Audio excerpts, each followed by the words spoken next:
Este programa é livre para todos os públicos. Em nome do Pai, do Filho, do Espírito Santo. Amém. Amém. Rogai por nós, Santa Mãe de Deus. Para que sejamos dignos das promessas de Cristo. Amém. A palavra está em São Mateus, capítulo 7, versículo 21. Nem todo aquele que me diz Senhor, Senhor, entrará no reino dos céus, mas só aquele que põe em prática a vontade de meu Pai que está nos céus. Vamos ler de novo? Nem todo aquele que me diz Senhor, Senhor, entrará no reino dos céus, mas só aquele que põe em prática a vontade de meu Pai que está nos céus. Eu confesso que às vezes eu leio esse versículo e me dá calafrio, porque eu sou uma pessoa que fala o tempo todo Senhor, Senhor. Para tudo eu peço auxílio de Deus. E eu acredito que você também seja assim, né? E que bom que a gente recorre ao Senhor.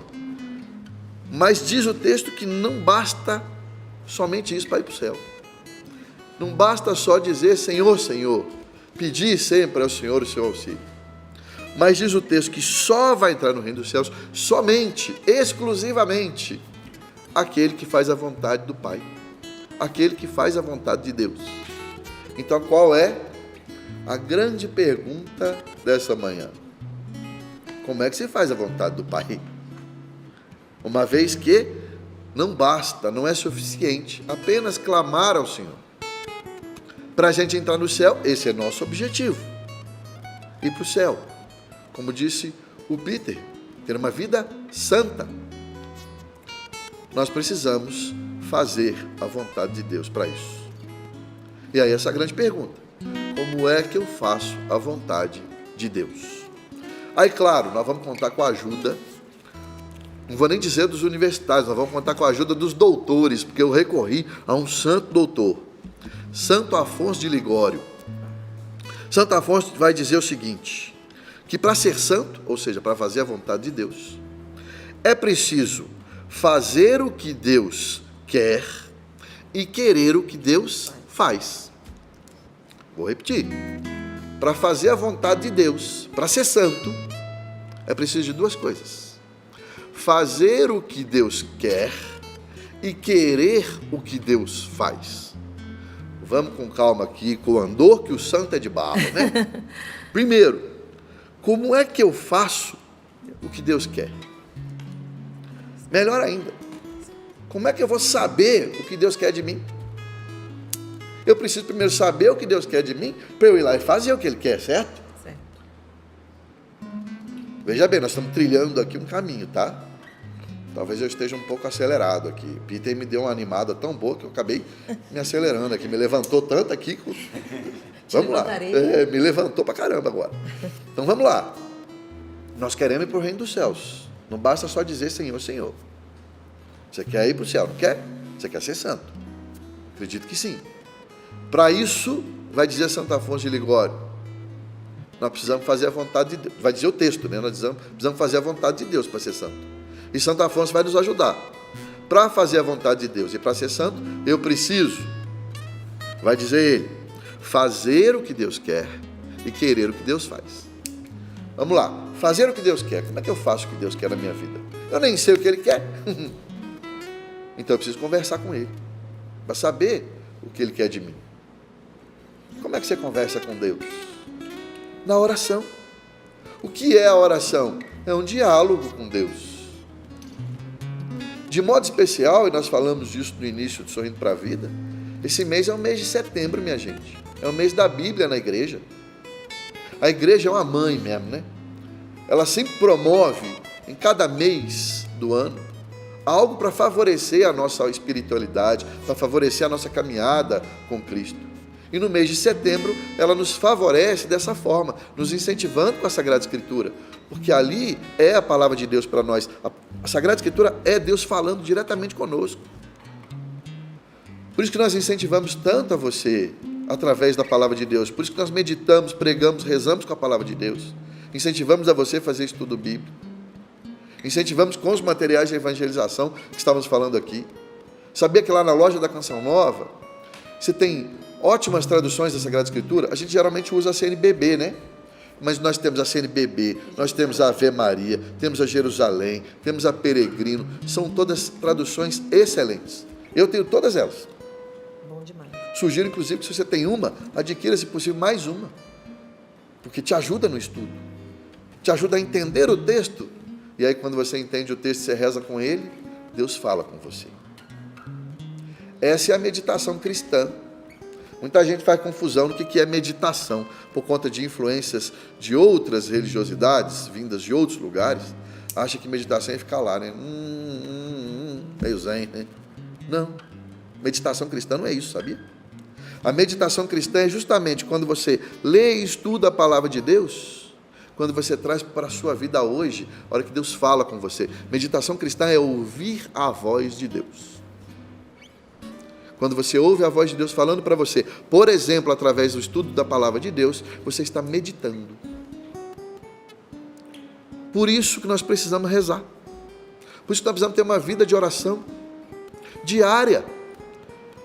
E através da palavra de Deus fica mais fácil ainda, porque eu leio, medito o texto, e aí Deus fala diretamente para a minha vida. E aí eu sei o que Ele quer para mim.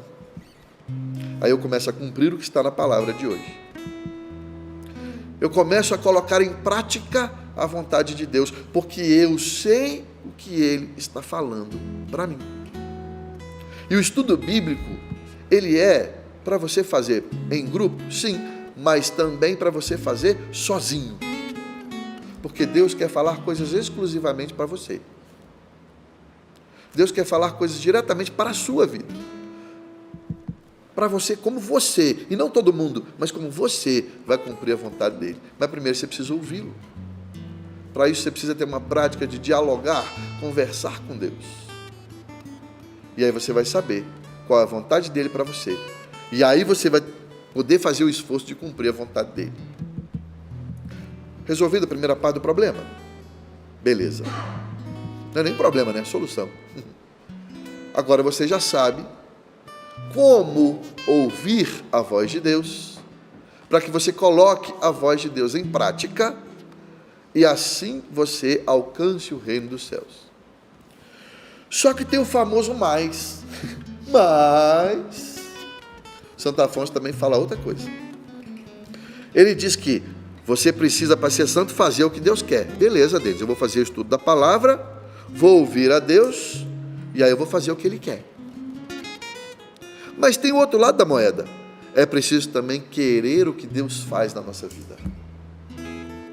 Ou o que Deus permite acontecer na nossa vida.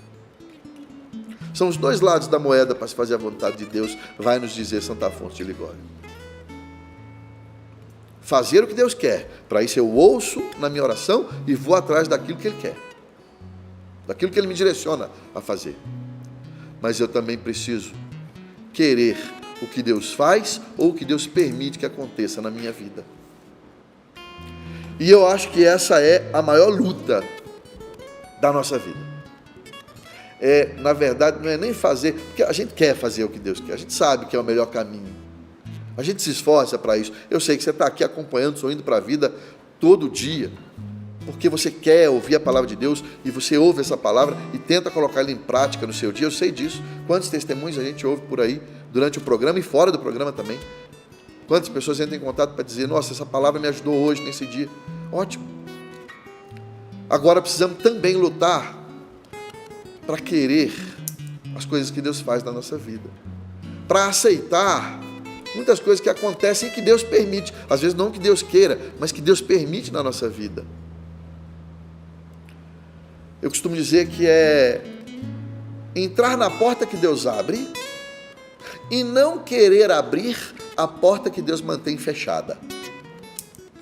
Isso é muito duro, mas é o que salva a gente. É o que nos põe no caminho certo. Esse, eu vou confessar para vocês publicamente algo que eu acho que eu disse para 2 pessoas só. Para minha esposa e para o meu diretor espiritual. Quando eu saí da minha casa para estudar a Bíblia, para querer ajudar com que mais pessoas, a mim mesmo e a que mais pessoas compreendessem a Sagrada Escritura. Para um mineiro, a Valdênia sabe disso, é muito difícil largar o seio familiar. Muito. A minha família é maravilhosa. Eu fiz um trato com Deus. E a luta da minha vida é cumprir esse trato. Nem sempre eu consigo, mas eu luto. É justamente entrar na porta que Deus abre e manter fechada aquela porta, e não insistir para abrir aquela porta que Deus mantém fechada. Mas quando eu consigo, minha gente, eu colho frutos. Muitos frutos.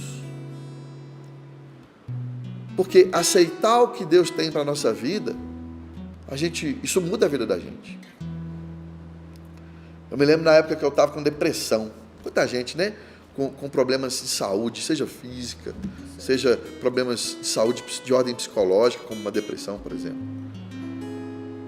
Quando a gente está com depressão, pelo menos essa foi a minha experiência, eu não tinha vontade nenhuma de rezar. Eu não tinha vontade nenhuma de saber o que Deus queria para mim. Eu não tinha força. Mas eu me lembro que uma das poucas coisas que eu conseguia fazer era na madrugada, eu passava a noite acordado, eu não conseguia dormir. Meu filho tinha mais ou menos 8 meses, 1 ano de idade, e eu via ele dormindo, minha esposa dormindo, e eu sentado numa poltrona também no quarto para ficar junto deles, mas sem conseguir dormir. E a única coisa que eu conseguia era repetir um salmo que eu tinha decorado. O Salmo 42, no versículo, se eu não me engano, versículo 5, que fala assim: por que te deprimes, ó minha alma, dentro do meu peito? Por que te inquietas dentro de mim? Eu vou voltar a louvar o Senhor novamente. Ele é meu Salvador, Ele é meu Senhor. Era a oração que eu conseguia fazer. Nesse sentido de aceitar que eu estava passando por aquela situação. Aceitar o que Deus permitiu na minha vida, porque Deus tem todo o controle da minha vida. Porque eu confio na providência dEle. A gente fala tanto de providência divina aqui no programa, porque a gente conta com a sua ajuda para que a providência aconteça, por exemplo, para manter a TV no ar, para manter a rádio no ar, para manter a internet da Canção Nova no ar. Mas você sabia que a providência de Deus é muito mais do que isso? O Catecismo da Igreja Católica diz a seguinte expressão: a providência divina rege toda a nossa vida.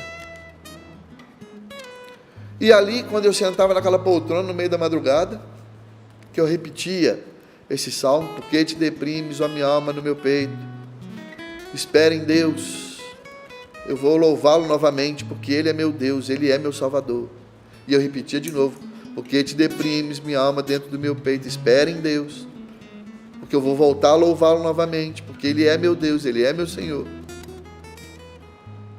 Justamente porque eu sabia que Deus cuidava de tudo da minha vida. Mesmo sem vontade, eu repetia esse versículo. Assim a palavra de Deus me tirou da depressão. Graças a Deus eu não tenho mais. Foi a palavra de Deus que me tirou. Repetindo um único versículo, para você ver o poder que tem quando nós fazemos o que Deus quer que nós façamos, ou quando nós aceitamos, quando nós queremos aquilo que Deus quer para nós. Eu não vou falar aqui, mas quantas bênçãos eu colhi na minha vida depois dessa fase. Quanta coisa eu aprendi, quanta coisa Deus me mostrou, quantos caminhos Deus me colocou. Me lembro também, já que eu estou falando de mim, eu vou falar também da minha família, minha querida esposa Camila. Camila é oncológica. Alguns anos atrás, descobrimos um câncer de mama. Graças a Deus, o tratamento todo caminhando bem. Hoje é um dia, inclusive, que ela está no hospital em São Paulo, passando por uma série de exames, de baterias de acompanhamento. Quem é oncológico aí sabe disso, né? É preciso de um acompanhamento ainda por um bom tempo. Mas eu me lembro de um dia em que a Camila, depois de fazer uma sessão muito dura de quimioterapia, muito dura, ela não estava conseguindo reagir, deitada na cama com o corpo muito dolorido, melhor dizendo, mas muito abalada psicologicamente, porque a Camila sempre foi muito ativa, de fazer mil coisas, né? A típica paulistana, né? Acorda de madrugada e vai e faz muita coisa, e ela não conseguia mais fazer, viver naquele ritmo que ela vivia. Mudou o corpo, mudou a cabeça, e aí ela ficava lá deitada na cama, sem força, mas querendo fazer, e revoltada, não revoltada, mas começou a ficar muito chateada, porque Denis, eu não consigo mais fazer o que eu fazia antes. Falei, Ô Camila, vamos lembrar de Paulo, do apóstolo Paulo, quando encontrou com Deus, de repente ele estava também todo ativo. Vamos matar cristão, pega espada e passa a espada em todo mundo, e vamos pegar, e vamos atrás dessa turma toda, vamos para Damasco, e vamos lá, vamos fazer. De repente ele se encontra com Deus, e aí ele fica lá caído. Dizem, né, através de uma história, de uma pintura, né, que ele caiu de um cavalo, porque provavelmente eles iam a cavalo fazer essas perseguições. Por isso que a gente tem essa expressão de cair do cavalo, de que Paulo caiu do cavalo. Que ele caiu, diz o texto. Não se sabe se foi do cavalo. Ele estava lá caído, porque aquela grande luz, Deus, aparece para ele. E a pergunta dele foi, veja a pergunta de São Paulo: Senhor, o que queres que eu faça? Ali ele percebeu que a vida dele mudou. Ele não ia mais viver o que ele vivia, de correr atrás com o cavalo atrás dos cristãos, perseguindo, aquela vida de vou matar, vou passar a espada. A vida mudou, ele nem sabia como é que ia ser daí em diante. Ele não sabia. Tanto que ele ficou cego por um tempo. Ele não conseguia sequer enxergar o que ia ser a vida dele daí em diante. Mas ele aceitou. Por isso ele perguntou: Senhor, o que queres que eu faça? E eu falei isso para Camila, foi a inspiração que Deus me deu na hora. Falei: Camila, acabou, filha, aquela agitação de passar a espada em todo mundo, acabou. Fazer mil coisas, ir atrás de cristão, de sair matando com a espada, acabou. Não vai voltar mais. Você tem agora uma escolha: ou você fica caído aí no chão, depois de ter recebido essa grande luz, essa visita de Deus, ou você pergunta para Jesus: Jesus, como é que vai ser a partir de agora? O que o Senhor quer que eu faça? Porque não vai ser como antes.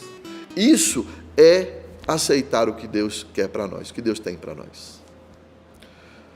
Porque tem muita gente aí insistindo com o passado que já foi embora, insistindo com uma vida que teve que já passou, talvez por conta de uma situação de enfermidade, talvez porque perdeu algum ente querido, talvez porque perdeu um emprego e gostava de trabalhar naquele lugar, talvez porque teve que mudar de cidade, eu não sei. O que eu sei é que você precisa, como São Paulo, olhar para Deus e falar assim: Senhor, o que queres que eu faça? Eu não vou voltar mais ao que era, não tem mais como voltar. Senhor, eu aceito a situação em que eu estou. Posso não gostar dela, tenho o direito. Posso dizer: estou sofrendo, estou triste, estou chateado. Desabafa com o Senhor. Mas eu aceito o que o Senhor tem para mim hoje, ou o que o Senhor permite que aconteça na minha vida hoje.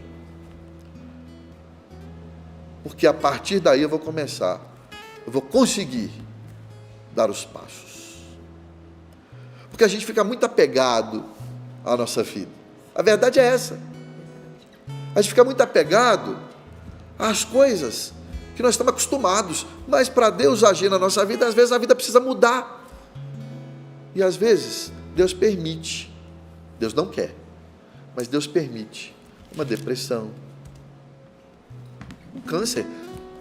Sabe o que Camila uma vez falou para Deus? Falou assim, ela foi fazer os exames, estava com a suspeita de câncer. Ela falou assim: Senhor, eu não tenho tempo para ter câncer. Aí quando nós descobrimos o câncer, eu falei para ela: bem feito. Claro, numa conversa de esposa e de marido, né? Não tem essa de não ter tempo. E ali nós assumimos juntos, como casal, como família, que aquela doença era uma visita de Deus para nós. E nós falamos para Jesus: o Senhor vai ficar o tempo que o Senhor quiser, até quando o Senhor quiser, do jeito que o Senhor quiser. O Senhor é sempre bem-vindo na nossa casa, inclusive e sobretudo quando o Senhor vem crucificado para a nossa casa. E nós estamos vivendo isso até hoje. Falei hoje, ela está no hospital o dia todo lá, em São Paulo, fazendo um check-up. Passou por uma pequena cirurgia, veja, tirou um pólipo do nariz, coisa mais simples do mundo. Os médicos falaram: você foi sorteada 1 em 1 milhão, porque ela quase morreu. Teve uma hemorragia gigante. Agora, né? Recente, tem 15 dias. E fomos para um lugar que não tinha UTI, porque tivemos que estancar o sangue, o lugar mais rápido. E o médico falou assim: ela está numa situação crítica. Se for para situação grave, eu não tenho o que fazer, porque aqui não tem UTI. O que me restou foi tentar ajudar ela tentar voltar ao eixo, para poder se recuperar e rezar. E o médico disse para mim, um outro médico assim, é 1 em 1 milhão que costuma acontecer isso. Eu falei, então nós fomos premiados. Louvado seja Deus. Louvado seja Deus. Foi a porta que Deus abriu, nós entramos, meu filho. É aceitar. E agora, se eu for listar aqui para você, quanta coisa boa nós temos colhido disso, eu vou passar o resto do dia aqui. É assim que se começa a fazer a vontade de Deus. É assim que se começa a caminhar rumo ao reino dos céus. É fazer a vontade de Deus, mas também é querer aquilo que Deus quer para nós. O que Deus quer para você? Em que situação você se encontra? E que talvez você está revoltado com essa situação. Deixa eu te dizer, quanto mais revoltado você fica, menos você consegue enxergar as coisas ao seu redor. E mais você se afunda. Calma. Olha para Deus. Nessa situação que você está. Olha para Deus e fala assim para Ele, como São Paulo teve a coragem de falar. São Paulo, lembra? Ficou cego. Mas ele disse para Deus, Senhor, o que queres que eu faça? Às vezes a gente quer resolver tudo do nosso jeito. Eu sei o que fazer. Eu sei. A expressão de quem está mais perdido do que... Fala assim, eu sei o que eu estou fazendo. Você pode saber que já era. Você não sabe o que você está fazendo, é Deus quem sabe. É Deus que sabe. Deixa Deus te ajudar. Deixa Deus direcionar a sua vida. Através do estudo da palavra, retome você que esqueceu, retome você que abandonou, retome o estudo da palavra, para saber o que Deus quer para você. Você que nunca fez o estudo da palavra, comece agora, nesse mês de setembro, um mês favorável para o estudo da palavra. Comece o estudo da palavra de Deus, para saber o que Deus quer para você. E você que se encontra numa situação dura, difícil, olha para essa situação e fala assim, Senhor, o que o Senhor quer que eu faça? Eu acolho o que o Senhor tem para mim. Quantas pessoas insatisfeitas com a vocação, sacerdotes insatisfeitos com a vocação, leigos insatisfeitos com a vocação. Olha para a sua vocação e fala, Senhor, eu acolho a minha vocação, eu aceito o que o Senhor tem para mim, esse é meu lugar. Porque às vezes, como eu disse, a gente se apega tanto, né, à nossa vida, e esquece que a nossa vida é a vida futura. O próprio São Paulo já nos ensinou isso, que olhos nenhum viram, ouvidos nenhum ouviram, coração nenhum sentiu aquilo que está reservado para os que amam a Deus, que está reservado lá na vida eterna. E Deus mesmo vai retribuir a cada um de nós. Essa vida muitas vezes, minha gente, é vale de lágrimas. A gente não reza assim, não fica querendo conforto nessa vida não, como diz o ditado, né, sabe? Que a moleza senta no pudim, não é assim que a gente fala? É assim. Essa vida para o cristão não tem moleza. Essa vida para o cristão não tem moleza. Não tem. Não fique esperando moleza não. Veja a vida do Cristo. O Cristo teve moleza na vida dele? Quando? Veja a vida dos santos. Os santos tiveram moleza na vida deles? Nunca tiveram, mas experimentaram algo que está reservado só a eles. E só a nós caminhamos para essa santidade. Dá um pulinho aí em Mateus, capítulo 16, para a gente encerrar a nossa pregação. São Mateus, capítulo 16, versículo 27, tá? Isso, só você passar umas folhinhas para frente aí, sabe como é que é, né? Passa o dedo assim na língua e vai para frente aí, tá?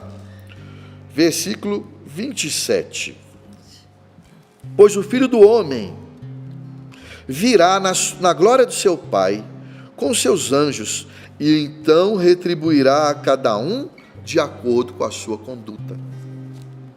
A maneira como nós vivemos, Deus está vendo. Deus vai retribuir a nós todo o nosso esforço, muitas vezes nesse vale de lágrimas. A sua luta nessa vida para fazer a vontade de Deus, a sua luta para aceitar o que Deus quer para você, Deus está vendo. E Deus vai te retribuir. Porque o contexto dessa passagem foi quando Jesus falou assim, olha, pega a sua cruz e me siga. E aí os discípulos assim, pelo amor de Deus, nossa senhora, tem mais sofrimento ainda? Tem mais dificuldade ainda? Tem que ficar negócio de cruz? E Jesus falou assim, calma, essa vida é assim mesmo. Cada um vai carregar a sua cruz. Mas se você carregar bem a sua cruz, eu mesmo vou retribuir você. Os seus olhos, os seus ouvidos, o seu coração, você vai ver e ouvir e sentir coisas que estão reservadas só àqueles que amam a Deus. É uma escolha, como sempre, né? É uma escolha. É a nossa conduta nessa vida que vai dizer o prêmio que nós vamos receber na vida eterna. A gente sempre fala, quando vem da Rede de Desenvolvimento Social Canção Nova, né, Paula? Porque eu trabalho diariamente nas obras sociais da Canção Nova. Nós estamos ampliando várias das nossas unidades. O centro médico está crescendo, nós vamos atender mais e mais pessoas. A educação está crescendo, nós estamos terminando a construção de um prédio para aumentar a capacidade da Faculdade Canção Nova. A Casa do Bom Samaritano vai aumentar ainda mais o seu atendimento, vai passar a ser 24 horas, porque nós estamos construindo lá os alojamentos. A Companhia de Artes, que você viu aí no início do programa, as aulas de judô. Estamos construindo um ginásio poliesportivo lá, com campo de futebol e quadra para vários esportes. Tem gente que fala assim para mim, e acredito que falem para o Felipe também, que é o diretor executivo. Nossa, mas vocês vão ampliar ainda mais, o que vocês fazem já está bom demais. Vocês já fazem muito, precisa fazer mais não, vocês estão construindo e abrindo mais vagas e atendendo mais gente ainda. Gente, o que vocês já fazem, dá trabalho demais, precisa fazer mais que isso, não. Se nós dessemos ouvidos a essas pessoas, nós não estaremos cumprindo a palavra de Deus. Porque primeiro, é a vontade de Deus, é o que Deus tem nos orientado a fazer. E segundo, é a nossa conduta. Deus vai abençoar a nós, todos nós, quando eu digo Canção Nova, e você também, família Canção Nova que nos ajuda, pela nossa conduta com o próximo. Por amor ao próximo, Deus fala, olha, amplia, eu quero que vocês atendam mais pessoas. Amplia, eu quero que aquele que passa o dia no Casa do Bom Samaritano possa agora também pernoitar lá, tem um lugar para dormir. Amplia, eu quero atender mais crianças e jovens no esporte, porque hoje tem sido uma das grandes armas para tirar os jovens e as crianças das ruas, dos perigos das ruas. Amplia o centro médico, que as pessoas precisam de atendimento gratuito e de qualidade, cada vez mais tem gente precisando. Nós precisamos cumprir a vontade de Deus. Se você pergunta assim, se você é desse que pergunta, para que vocês estão ampliando mais, se já é uma luta, a campanha todo mês, não amplia mais, porque senão nós vamos ter que arrumar mais dinheiro ainda. É a vontade de Deus. E nós temos que ser firmes na nossa conduta. É um vale de lágrimas manter tudo isso? Todo dia eu estou lá, eu sei que é. É uma luta. É uma luta. Você acompanha, você está conosco nessa. Você luta conosco. Mas nós precisamos cumprir a vontade de Deus que está nos céus. Porque nós somos os primeiros a querer ir para o céu, você também. Nós precisamos juntos ir para o céu. Mas para isso nós precisamos fazer a vontade de Deus. Para isso nós precisamos aceitar o lugar em que estamos. Aceitar o que Deus tem para nós hoje. Ficarmos com os olhos atentos, carregando a nossa cruz, mas com os olhos lá na frente, lá na vida eterna. Porque pela nossa conduta, a maneira como carregamos a nossa cruz, é que Deus vai nos retribuir, vai dizer Jesus, e então eu retribuirei a cada um de acordo com a sua conduta. Amém?